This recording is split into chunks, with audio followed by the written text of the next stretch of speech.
Pernahkah engkau merasa seakan dunia ini hanya permukaan dari sesuatu yang jauh lebih dalam? Pernahkah suara hati kecilmu membisikkan sesuatu, namun kau abaikan karena logika berkata lain? Di balik mata fisik yang menatap dunia, tersembunyi sebuah jendela lain yang mampu melihat realitas di balik tirai ilusi. Itulah mata batin, dan hari ini kita akan berjalan bersama menelusuri lorong sunyi untuk mengenal teknik rahasia membuka mata batin. Bukan dengan mantra, bukan dengan sihir, tapi dengan kesadaran. Apa itu mata batin? Mata batin bukan sekadar indera keenam seperti yang sering disalahartikan. Dalam bahasa spiritual, mata batin disebut juga sebagai third eye atau cakra, ajna pusat intuisi, kebijaksanaan, dan persepsi non-fisik. Secara ilmiah, ia berhubungan erat dengan kelenjar pineal, organ kecil di tengah otak yang memproduksi melatonin, hormon tidur, dan dipercaya oleh banyak tradisi kuno sebagai mata jiwa. Dalam teks-teks kuno seperti Veda, kitab suci, bahkan manuskrip Mesir kuno, disebutkan adanya titik pusat kesadaran di tengah-tengah dahi. Bukan kebetulan bahwa dalam yoga, meditasi, dan sufisme, semua menunjuk ke arah yang sama, membuka kesadaran batin melalui keheningan dan latihan batiniah. Mengapa banyak orang tak pernah membukanya? Mata batin bukan rusak, ia hanya tertutup, seperti cermin yang tertutup debu.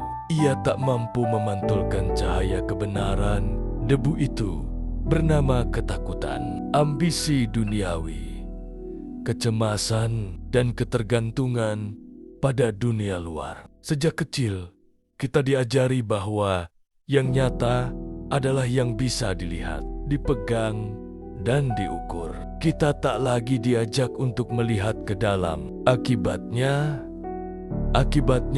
suara hati dikubur, intuisi dibisukan, dan kita hidup tapi tak sadar bukti nyata eksistensi mata batin. Mungkin kau bertanya, apakah ini hanya kepercayaan spiritual? Apakah ada fakta nyata? Jawabannya, ya. Berikut beberapa fakta yang tak terbantahkan. Pertama, penelitian tentang kelenjar pineal. Dr. Rick Strassman dalam penelitiannya tentang DMT, senyawa alami yang diproduksi tubuh, menemukan bahwa kelenjar pineal mengaktifkan pengalaman spiritual mendalam, termasuk penglihatan batin saat tidur, meditasi, atau kematian. Kedua, fenomena orang bermata tertutup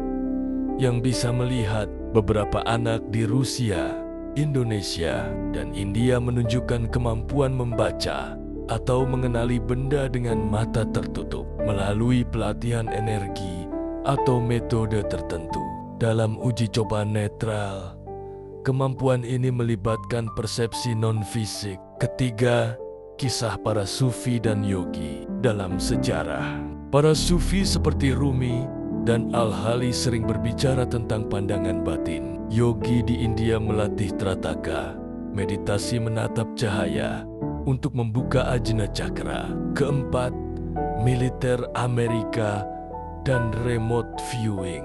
Program militer rahasia AS bernama Stargate Project melatih agen untuk melakukan remote viewing, kemampuan melihat lokasi atau informasi dari jarak jauh menggunakan kekuatan batin, intuisi, dan fokus pikiran. Semua ini bukan fiksi. Ini data nyata, tersimpan di jurnal, dokumenter, dan pengalaman mereka yang mencapainya. Bagian 4. Teknik rahasia membuka mata batin. Lalu, bagaimana membuka mata batin. Bukan dengan ritual yang rumit, bukan dengan jampi-jampi atau pertapaan bertahun-tahun, tetapi dengan kesadaran, latihan, dan ketulusan. Berikut adalah teknik rahasia yang terbukti membuka pintu batin. Pertama, hening.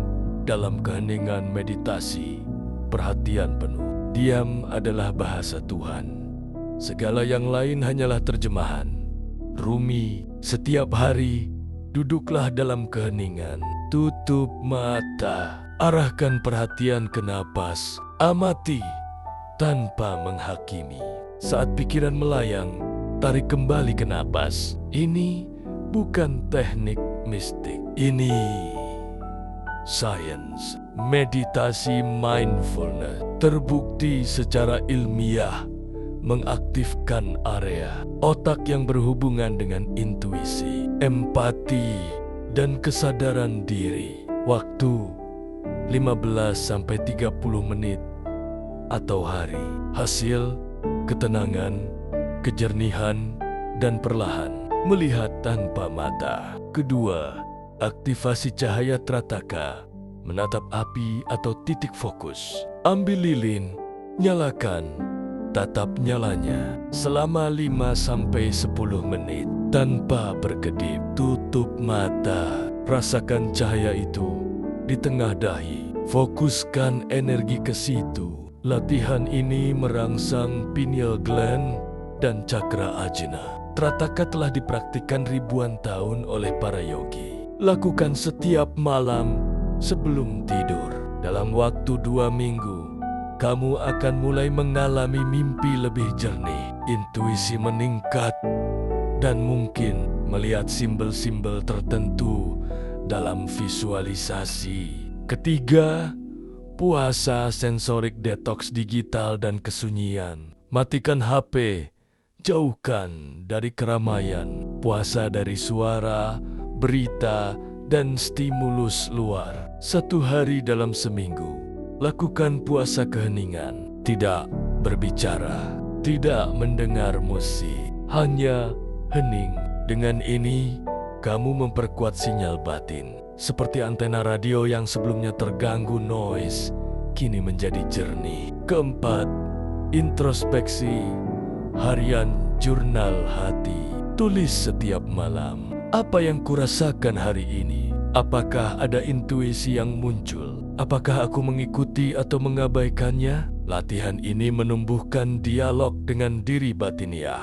Perlahan, kamu akan mengenali suara hatimu, membedakannya dari pikiran biasa. Kelima, pembersihan energi pernafasan dan doa. Ambil napas dalam, tarik dari hidung, tahan, dan hembuskan perlahan dari mulut. Lakukan ini 10 kali. Tambahkan doa atau afirmasi seperti, aku membuka diri pada cahaya ilahi. Bimbing aku, wahai hati, bukan kehendakku, tapi kehendak yang lebih tinggi. Saat tubuh dan pikiran rileks, energi spiritual mulai mengalir. Ini membuka saluran ke pusat batin. Keenam, bersentuhan dengan alam. Berjalan tanpa alas kaki di tanah. Duduk diam di bawah pohon. Lihat langit tanpa suara. Alam adalah guru sunyi yang menuntunmu kembali ke pusat dirimu. Ciri-ciri mata batin mulai terbuka. Bagaimana kamu tahu kalau mata batinmu mulai terbuka? Mimpi menjadi lebih jelas, bahkan terasa nyata. Intuisi menguat.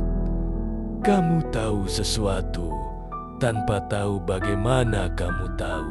Merasakan energi tempat atau orang tanpa dijelaskan. Kepekaan terhadap kebenaran lebih jernih membedakan yang asli dan palsu. Kadang muncul visual atau cahaya dalam meditasi, terhubung dengan makna terdalam.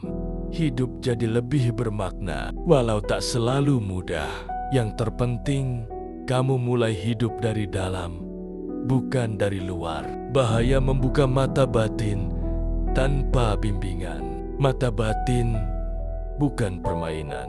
Ia adalah alat ilahi. Jika dibuka tanpa kesiapan mental dan spiritual, bisa timbul hal-hal seperti halusinasi, ketakutan yang tak terkendali, kecenderungan menyendiri ekstrem, penyimpangan spiritual, ego merasa lebih tinggi. Oleh karena itu, lakukan dengan rendah hati, tanpa ambisi, dengan niat mengenal diri untuk lebih dekat pada Sang Pencipta. Kenapa ini penting saat ini? Dunia hari ini begitu bising. Kita dibanjiri informasi, tapi kehilangan makna. Terhubung secara digital, tapi terputus dari jiwa. Membuka mata batin, bukan pelarian. Ini adalah kembali pada keheningan, pada intuisi, pada kebijaksanaan yang melampaui buku,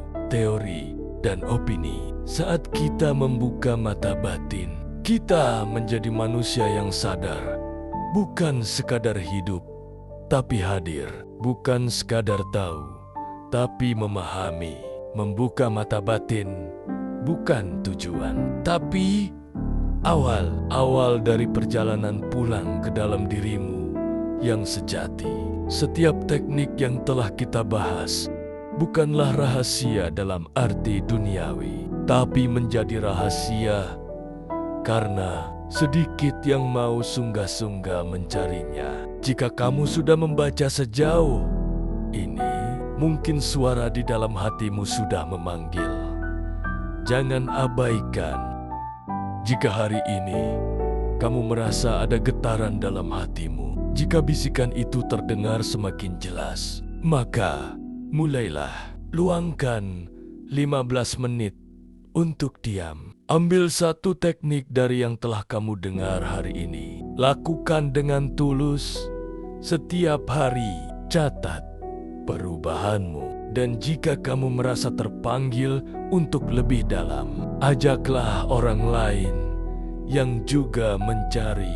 Bukan untuk mengajarkan, tapi untuk berjalan bersama. Bagikan video ini pada mereka yang sedang dalam pencarian. Tinggalkan komentar apa pengalamanmu dengan intuisi dan mata batin. Dan jangan lupa subscribe untuk perjalanan spiritual selanjutnya. Karena di dunia yang penuh kebisingan ini, kita butuh lebih banyak jiwa yang sadar. Dan itu dimulai darimu.